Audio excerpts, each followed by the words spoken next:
Hello, everyone. We are at the final installment of the Time Tamers Workshop. I just want to say again, please reach out to me. This is a really important workshop to complete, and it's very personal. Every person's life has a lot of little details, a lot of things to balance, a lot of things to prioritize. It's going to be different for every woman, but the end goal is a peaceful ebb and flow, a manageable, sustainable rhythm of life where you're having impact, where you're growing, where there's good self-care, and you're managing all the little people that perhaps are under your authority. So this today's teaching will be a review of the great big picture. I really want you to see videos 1, 2, 3, and 4. Don't just jump in here, because there were a lot of steps and a lot of days that I gave you to work on those steps. It really is a workshop with me coaching and telling you, I've done this, I've helped other women do this. You are entitled to good days of hard work and good sleep that produce fruit. So let's dig in. All right, we talked at the very beginning of why we need this, and we do need it. We are overall a time-starved society, and when we have too much to do and not enough time, we're going to feel bad every night, and we're going to be stressed every morning. And we can be happily busy in all the wrong things and miss God's best for us. So God gives each of us one life to live. We're not certain of the number of days, but we are certain of the number of hours in each day. And so what we try to do in this workshop is craft one good day, and then we repeat it. And if we have to push, strive, get all ratcheted up inside to accomplish it, we might get it done, but when all the unexpecteds happened and all the interactions with other human beings, we will probably respond in the flesh, because we are living our days in the flesh if we have to push hard to make it fit. So these are the biblical principles that we talked about. God has put in our hearts foreverness, but we are limited by human limitations of time. And so our goal is to create a routine where the boundary lines fall in pleasant places. We're not trying to fit on size 4 jeans over a size 6 body. The boundary line should fall in pleasant places. We should be able to give cheerfully in all the areas that God has called us to give. If we're giving through gritted teeth, with high blood pressure, barely tolerating the things that we're asked to do, I don't think we're living what God has planned for us. So time, like money, like calories, like energy, is a resource. We have a finite amount, and it's up to us in wisdom and courage to steward the 24 hours that are given to us. And if we get it right, if we hit the sweet spot, we will be content. And that is such a great testimony to the outside world looking in. And plus, it feels better to be content than to be stressed all the time. So how do we do it? How do we get from messy and overdone, overfilled, to tidy and beautiful? How do we get from overstuffed to just the right amount? How do we get from eating too much and can't fit to eating just the right amount and being fit? These metaphors all apply to time as well. If you are in debt in any of those areas of life, you will be in bondage. So you might be able to get it all done, but you will be living in debt to peace, tranquility. You will be stressed. So we want to not be strangled by our list of to-dos, by our constant trying to live outside of our means. We want to live in freedom. We want to order our days. We want our days to work for us rather than be enslaved to them. All right, so overpacking is draining. Overpacking is draining. You might cram it all in, but what happens if you need that one perfume bottle that's stuck underneath 3 other things? You might be able to pack it in, but the minute there's a little upset or a detail, it all comes falling down. So we don't want to live like this. Is your schedule like this? Then you're probably under stress, barely keeping everything balanced. Don't wait until it comes tumbling down. Let's do the work now. Okay. Yep, you might get it closed. You might pass muster at the airport, but it's going to be hard to live out of that suitcase. Same as there. We need to live within our means. Right? That's what we want. That's what we're trying to achieve with our time management. This is toxic and this is beautiful. And that room on the bottom is a small room, but the person is living within their space in a beautiful way. All right. You could have a big house, but it's beautiful. It could be stuffed and feel cramped, but if you live well within your boundaries, there will be a feeling of spaciousness. Okay, so the way we went about it was first we observed without editing or judging. Then we created, we have our starting point and then we have our end goal. And then we did all the work that we needed to in between. I am here to help, here to help, here to help. If you're local to my area, I'll even meet you somewhere and we'll sit down and we'll do it together. So I asked you to give you quite a few things to think about and then asked you to come back for part 2. So this is what I asked you to do. I asked you to include all the things that humans need to do. I just gave you a bunch of ideas of what to include, and hopefully you did that. Again, you can't really start out with video number 5. You need to start with video number 1 and do the work. It's a workshop. Margin is something we talked about later. And then what do you want your day to look like? What do you keep not being able to do? We spent time with that. I gave you the weekly templates that we will put together today. And if you have children under your care, you needed to make dream lists for them as well. And then 24-hour grids, which I told you not to get into, but we will get into those today. So hopefully you have all those lists created. And then usually the 7 days of the week do not look alike. So once we have pared down everything to equal a 24-hour period, then we start putting together our week and we just block out all the times. And because you've done all the prior work, every day of the week should contain only 24 hours worth of activity. And so you just plug and chug that into your schedule. What do I have going on here? Yes, so you can also now plug in your children's things. So first you have to see what kind of time you have. You need to get your life in order. And then you take a look at your children's schedules and you do the same thing for them. Kind of a rule of thumb is that if your child is getting into a lot of mischief, they probably don't have enough structure. And if they are stressed out and grumpy and showing signs of rebellion, they might be over-structured. So it depends on the name, the personality, the way you're schooling the child. So this is another conversation I'd love to have with you individually.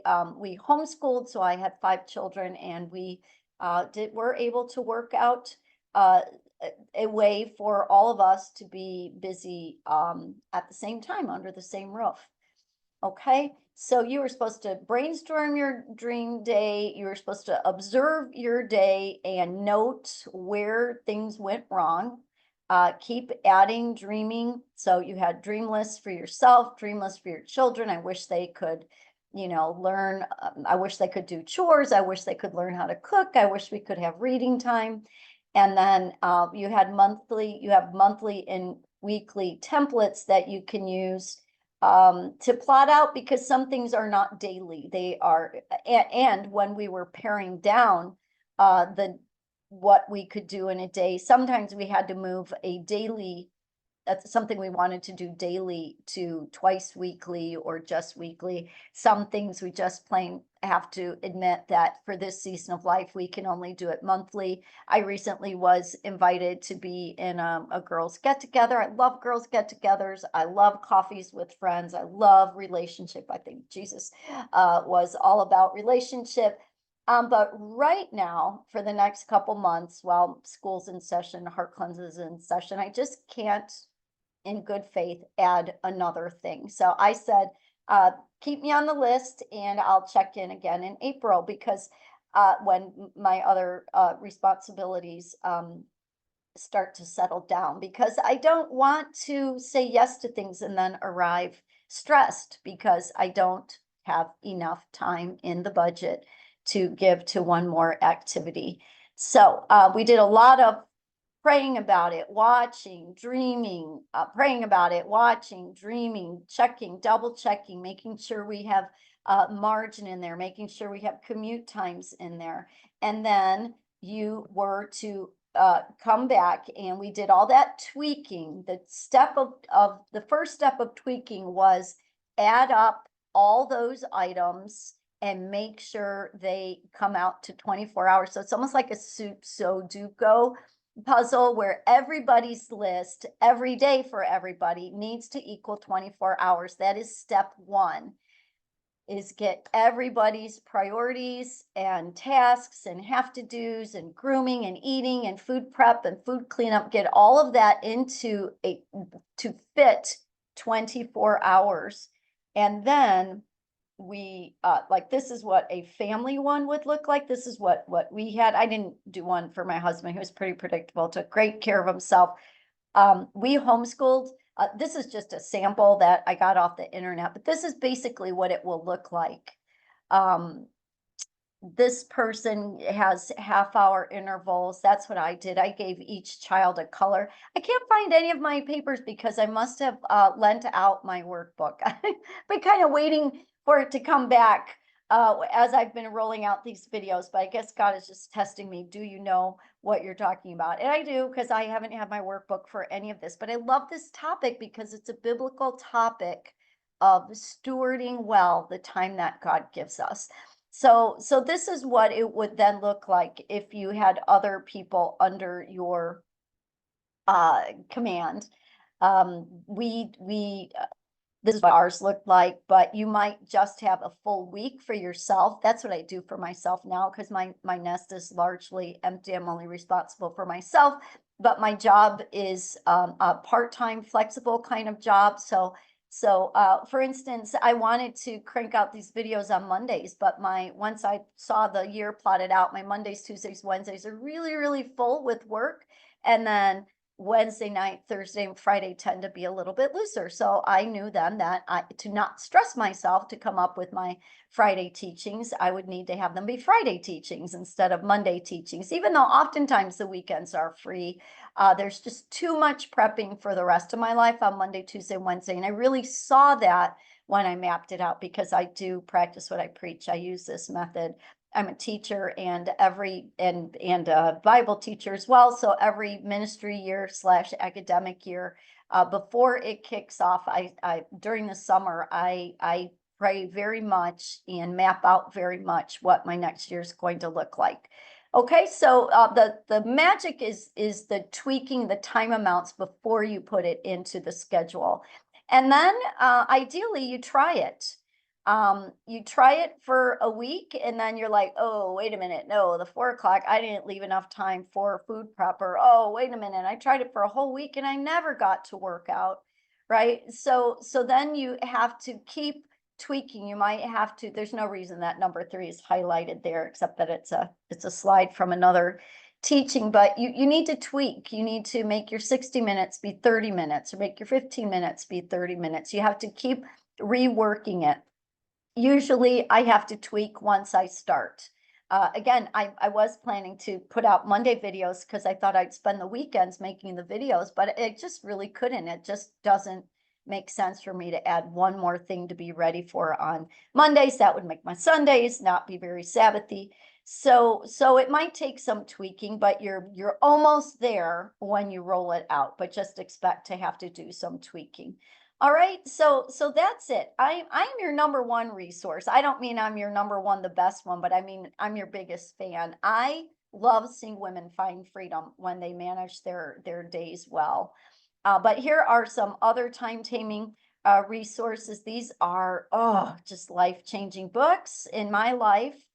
Ruthless Elimination of Hurry gets at the gut problem of overwork. Crazy Busy is a big long essay on the American obsession with efficiency and productivity. Managers of Their Homes is a very nuts and bolts workbook style, packed with hacks and ideas and ways to manage your household. Terry Maxwell is the wife, and she had many, many children. They homeschooled, and she was very depressed because she went to bed every night not getting it all done. So the workbook was born out of her own recovery from that, and the methods that she learned and culled and put into practice she shares with others now, and it just gave me something to hang on to.